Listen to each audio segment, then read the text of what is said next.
Emmanuel Macron, qui a laissé Elisabeth Borne aller au front dès début janvier en mettant en avant sa très critiquée réforme des retraites, semble conserver la même trajectoire, coûte que coûte.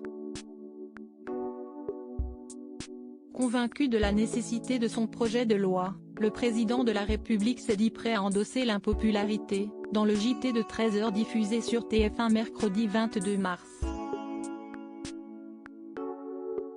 Le lendemain, Le Point a dévoilé un article dans lequel un de ses proches a révélé la grande crainte du chef de l'État vis-à-vis des mauvais commentaires qu'il peut recevoir. Si Emmanuel Macron semble attendre de voir comment évolue le climat social, comme le soulignent nos confrères, en précisant qu'il est toujours serein, cela n'a pas tout à fait l'air d'être la même chose au sujet des critiques internationales qu'il pourrait essuyer. En effet, la presse étrangère s'intéresse également à la mobilisation importante, en France, concernant la réforme des retraites et à l'avis général de la population le concernant. La France insoumise a d'ailleurs relayé des articles de ces médias. C'est le pire pour lui, a estimé un membre de l'entourage du président, persuadé que celui-ci a davantage peur de voir son image entachée à l'étranger.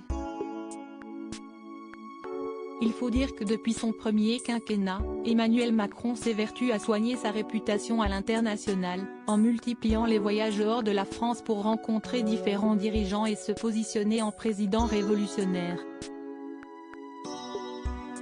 Supérieur à découvrir les femmes qui ont compté dans la vie d'Emmanuel Macron, la preuve que le gouvernement de Macron s'abaisse à l'international, et l'annulation de la venue à Paris et à Bordeaux du roi Charles III, qui était à l'origine prévue du 26 au 29 mars, ne doit probablement pas remonter le moral du chef de l'État.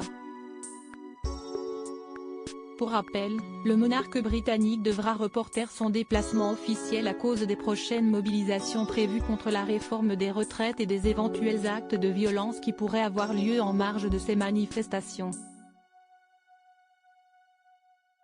Il semblerait néanmoins que ce soit Emmanuel Macron, lui-même, qui ait proposé de revoir leur plan, avant que ce soit accepté par son interlocuteur.